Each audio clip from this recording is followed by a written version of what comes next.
The most feared man in New York didn't raise his voice, didn't tighten his jaw. He simply followed the girl's finger with his eyes. Behind the tinted glass, a shadow moved back to fast. "What's your name?" Dante asked. "Alina," she said. "Alina Kovacs." He nodded once, committing it to memory the way he committed debts. "And your mother?" "She's sleeping. They said if we don't pay by morning, they'll disconnect the machine and call it a transfer." A doctor flinched at the word. Dante noticed. He always noticed. "No one is transferring anyone," Dante said calmly. "No one is billing. No one is touching a wire until I finish asking questions." The light inside the glass office went dark. They tried to separate him from the girl then. A nurse approached with a professional smile that didn't reach her eyes. Voice rehearsed. Policy memorized. "Sir, hospital regulations?" Dante raised one finger. She stopped like she'd hit an invisible wall. Instead of arguing, he crouched in front of Alina, lowering himself until they were eye to eye. His coat brushed the sterile floor. "Did they give you food today?" She hesitated. "A sandwich, but I gave it to my mother." Dante reached into his pocket and pulled out a wrapped bread roll from the donor table behind him, still warm, untouched. He placed it gently into her hands. "Eat," he said. Slowly, her fingers trembled as she unwrapped it. For a moment, the hallway wasn't a place of money or power or fear. It was just a child eating because someone noticed. A man in a gray suit pushed through the staff with urgency that tried too hard to look calm. "Mr. Moretti," he said, extending a hand Dante didn't take. "I'm Harold Finch from hospital administration." "There's been a misunderstanding." "Explain it," Dante said. 2 words. Flat. Finch gestured toward the side corridor. "Perhaps privately?" Dante glanced at Alina, then at the bracelet again. "Wrong name. Wrong number. Wrong everything." "Public," he said. Phones came out. Conversation stopped pretending. Finch laughed softly, the sound brittle. "Billing errors happen. Charity cases require documentation. We can't just whose name is on her wrist." Dante asked. Finch looked down. His smile collapsed like wet paper. "That isn't relevant to say it." A nurse near the desk whispered without meaning to, "That patient died last year." The silence that followed wasn't empty. It was heavy. Finch's voice dropped. "We recycle bans. It's efficient." Dante nodded slowly. "Get me the intake file," he said. "The real one. That would violate protocol." "You already violated something," Dante replied, leaning in just enough to be felt. "You just don't know how expensive it is yet." A junior clerk returned with a folder, hands shaking. Finch reached for it. Dante took it first. When he opened it, the first page wasn't medical. It was legal. And that's when Dante understood this hospital wasn't protecting itself. It was hiding something that could never survive daylight. If you believe a child's life should never depend on money, type justice in the comments because this story has only just begun. The file was thinner than Dante expected. That alone was a warning. Hospitals loved paper. When something was missing, it meant someone had taken the time to remove it. He flipped through slowly, page by page, while Harold Finch stood beside him, pretending not to sweat. Alina sat on a plastic chair near the wall, eating the bread roll carefully, as if it might be taken away if she moved too fast. Dante stopped at a page stamped 3 times in red. Discharged. He read the date. It was from 2 years ago. He looked up. "Your system says her mother doesn't exist," he said quietly. Finch cleared his throat. "It means the record was archived." "No," Dante replied. "It means she was erased." A doctor tried to interrupt, talking about clerical backlogs and insurance delays, but Dante didn't look at him. He was staring at a small note scribbled in the margin, almost invisible. A nurse's initials. Different handwriting. Someone had tried to object once. Someone had been overruled. Dante closed the folder and finally put it under his arm like it belonged to him now. "You're going to show me where the rest of this went," he told Finch. Finch forced a smile. "Sir, with respect, this is a hospital, not." Dante leaned closer, his voice dropping. "You don't want to see what happens when I treat it like something else." They walked down corridors Finch hadn't planned to show, past storage rooms and locked doors that only opened because Finch swiped his card with shaking hands. Alina followed without being told. No one stopped her. They reached a records room that smelled like dust and disinfectant. Finch gestured vaguely. "Everything's digitized now." Dante nodded. "Then you won't mind if I check the backups." Finch hesitated. Too long.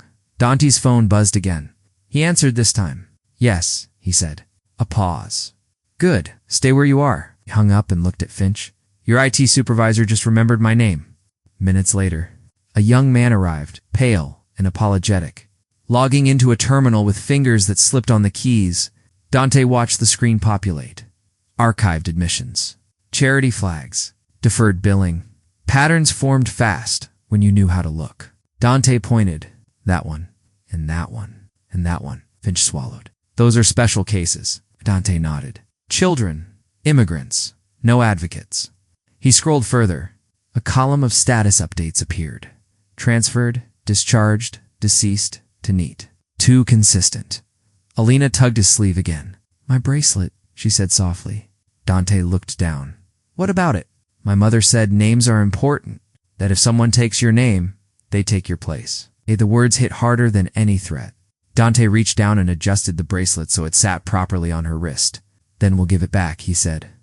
A nurse entered the room abruptly, breathless. Mr. Moretti, she whispered. They're moving her. Dante's jaw tightened. Who you're? The patient. Elena's mother. Finch raised his hands. Sir, this is standard procedure. Dante was already walking. The corridor felt longer this time. Louder. Alarms beeped as they reached the ward. 2 orderlies stood at the foot of the bed, paperwork in hand, machine cables half loosened. Dante didn't shout. He didn't threaten. He simply stepped between them and the bed. Stop, he said. They froze. Authority wasn't always loud. Sometimes it just knew where to stand. A woman lay unconscious, fragile, breathing shallow but steady. Dante looked at the monitor. Stable. Not dying. Not ready to be erased. He turned to Finch.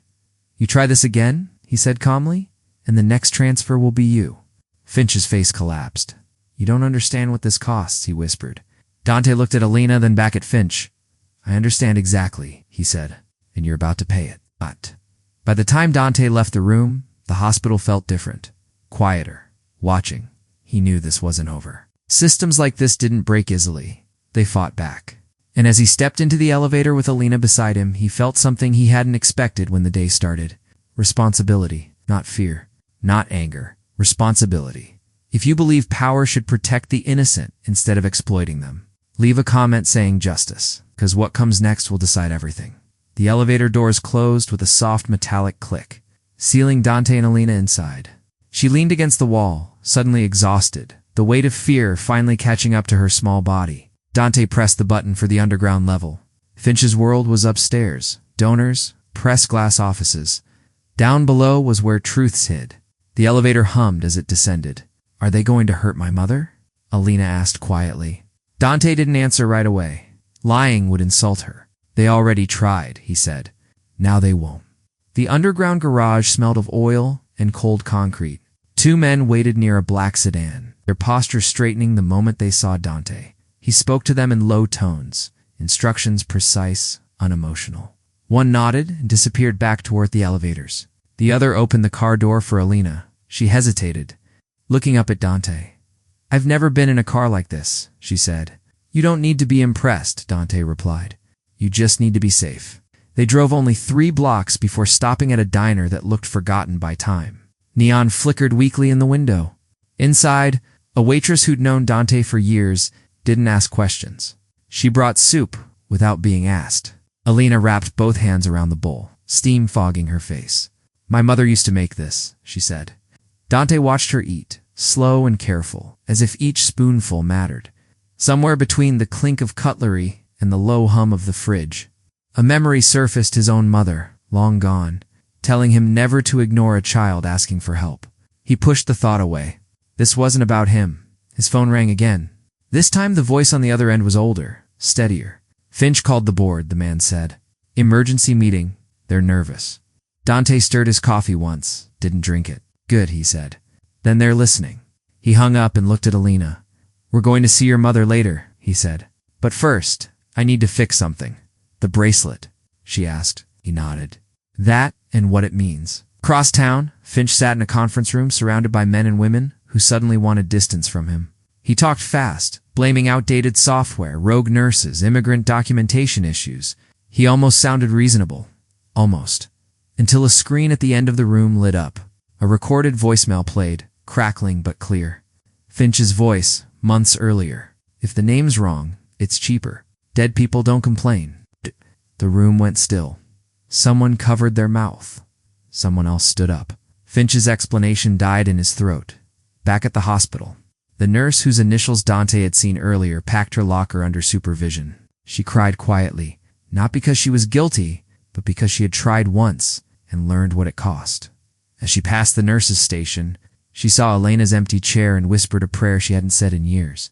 That evening, Dante stood outside the ICU window, watching Elena's mother breathe. Machine steady, name corrected on the chart, not erased anymore. Elena stood beside him, holding the old bracelet in her hands, turning it over and over. "Can we throw it away?" she asked. Dante shook his head. "No," he said. "We keep it. So we remember what almost happened." Sirens echoed faintly in the distance as board members arrived under cover of darkness. Lawyers followed. Cameras waited outside the main entrance, hungry. Finch hadn't been arrested yet, but his world was shrinking by the minute. Dante knew the pattern. First panic, then denial, then desperation. The most dangerous stage. He felt it coming as his phone vibrated one last time. A single message from an unknown number. "You think this ends with paperwork?" Dante looked at Elena, then back at the glowing ICU lights. "Stay here," he said softly. "I'll be back." He walked toward the exit, knowing the fight was no longer just about a hospital. It was about how far a man would go to keep his secrets buried. If you believe the truth should come out, even when powerful people try to bury it. Comment justice, because the hardest part of this story is about to begin. The lobby was chaos disguised as order. Security stood too straight. Receptionists spoke too softly. Outside, camera flashes pulsed through the glass like distant lightning. Dante moved through it all without changing pace. Finch was somewhere in the building. He could feel it. Men like Finch didn't run immediately. They waited, hoping the storm would pass. That hope was the last thing Dante intended to take from him. The fundraiser had already started upstairs. A children's wing anniversary, balloons, donor plaques, smiling photos of administrators shaking hands with politicians. Finch stood near the podium, tie tight, smile thinner than ever, rehearsing a speech about compassion. He didn't see Dante enter. No one announced him. They just felt the shift. Conversations lowered. Heads turned. Finch's eyes finally found him, and for a fraction of a second, the mask slipped. Dante didn't walk to the stage. He walked to the microphone table, unplugged one wire, and plugged in his own recorder. "I won't take long," he said calmly. "I know this is a celebration." Finch laughed nervously into his mic. "Sir, this isn't appropriate." Dante pressed play. The room filled with Finch's recorded voice. "If the name's wrong, it's cheaper. Dead people don't complain." Gasps rippled through the crowd. A donor stood up. A board member froze mid-sip. Finch stammered, reaching for words that no longer existed. Dante didn't look at him. He addressed the room. "This hospital saved lives," he said, "and it destroyed them quietly. Today, you choose which truth you want remembered." Police sirens grew louder outside. Finch backed away from the podium, bumping into a table, wine spilling like a bad omen. Security didn't stop the officers when they entered. No one did. Finch was led away without drama, without resistance. His power dissolving in real time. Public, irreversible. 3 months later, the hospital felt different. New signs, new names. Elena walked its halls holding her mother's hand. Slow steps, careful but free. At discharge, a nurse clipped a bracelet onto Elena's wrist. Her real name this time. Dante watched from a distance. He didn't approach. He didn't need thanks. Elena saw him anyway. She walked over and held out something small. The old bracelet cleaned, name scratched out. Dante took it, nodded once. That night he placed it in a drawer at home, beside other reminders of choices that couldn't be undone. Justice didn't erase the past. It just refused to let it repeat. If you believe standing up for the innocent is always worth the risk, type justice in the comments, because stories like this only matter if we remember them.